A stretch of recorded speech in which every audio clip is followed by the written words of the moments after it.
एक वन में एक बहुत बड़ा तालाब था। हर प्रकार के जीवों के लिए उसमें भोजन सामग्री होने के कारण वहां अनेक प्रकार के जीव, पक्षी, मछलियां, कछुए और केकड़े निवास करते थे। पास में ही बगुला रहता था, जिसे परिश्रम करना बिल्कुल अच्छा नहीं लगता था। उसकी आंखें भी कमजोर थीं। मछलियां पकड़ने के लिए तो मेहनत करनी पड़ती है, जो उसे खलती थी। इसीलिए आलस्य के मारे वह रोज भूखा ही रहता। एक टांग पर खड़ा यही सोचता रहता कि क्या उपाय किया जाए कि बिना हाथ पैर हिलाए रोज भोजन मिले। एक दिन उसे एक उपाय सूझा, तो वह उसे आजमाने बैठ गया। बगुला तालाब के किनारे खड़ा हो गया और आंखों से आंसू बहाने लगा।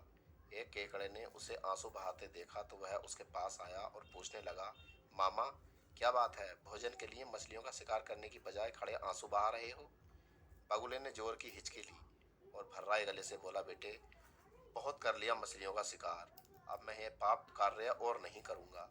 मेरी आत्मा जाग उठी है, इसलिए मैं पास आई मछलियों को भी नहीं पकड़ रहा हूँ। तुम तो देख ही रहे हो। केकड़ा बोला, मामा, शिकार नहीं करोगे, कुछ खाओगे नहीं तो मर नहीं जाओगे? बगुले ने एक और हिचकी ली। ऐसे जीवन का नष्ट होना ही अच्छा है बेटे। वैसे भी हम सबको जल्दी मरना ही है। मुझे ज्ञात हुआ है कि शीघ्र ही यहाँ 12 वर्ष लंबा सूखा पड़ेगा। बगुले ने केकड़े को बताया कि यह बात उसे एक बहुत पहुंचे हुए और बहुत बड़े महात्मा ने बताई है, जिसकी भविष्यवाणी कभी गलत नहीं होती। केकड़े ने जाकर सबको बताया कि कैसे बगुले ने बलिदान व भक्ति का मार्ग अपना लिया है और सूखा पड़ने वाला है। उस तालाब के सारे जीव, मछलियां, कछुए, केकड़े, बत्तख व सारा सादी दौड़े दौड़े बगुले के पास आए और बोले, भगत मामा, अब तुम ही हमें कोई बचाव का रास्ता बताओ। अपनी अक्ल लड़ाओ, तुम तो महाज्ञानी बन गए हो। बगुले ने कुछ सोचकर बताया कि वहां से कुछ कोस दूर एक जलाशय है, जिसमें पहाड़ी झरना बहकर गिरता है। वह कभी नहीं सूखता। यदि जलाशय के सब जीव वहां चले जाएं तो बचाव हो सकता है। अब समस्या यह थी कि वहां तक जाया कैसे जाए। बगुले भगत ने यह समस्या भी सुलझा दी। मैं तुम्हें एक एक करके अपनी पीठ पर बिठाकर वहां तक पहुंचाऊंगा, क्योंकि अब मेरा सारा शेष जीवन दूसरों की सेवा करने में ही गुजरेगा। सभी जीवों ने गदगद होकर बगुला भगत जी की जय के नारे लगाए। अब बगुला भगत के पौं 12 हो गई।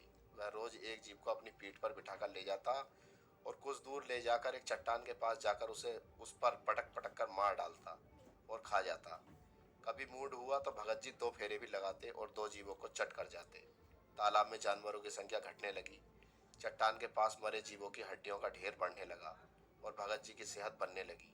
खा खाकर वह खूब मोटे हो गए। मुख पर लाली आ गई और पंख चर्बी के तेज से चमकने लगे। उन्हें देखकर दूसरे जीव कहते, देखो, दूसरों की सेवा का फल और पुण्य भगत जी के शरीर को लग रहा है। बगुला भगत मन ही मन खूब हंसता। वह सोचता कि देखो, दुनिया में कैसे कैसे मूर्ख जीव पड़े हैं जो सबका विश्वास कर लेते हैं। ऐसे मूर्खों की दुनिया में थोड़ी चालाकी से काम लिया जाए तो मजे ही मजे हैं। बिना हाथ पैर हिलाए खूब दावत उड़ाई जा सकती है। बहुत दिनों यही क्रम चला।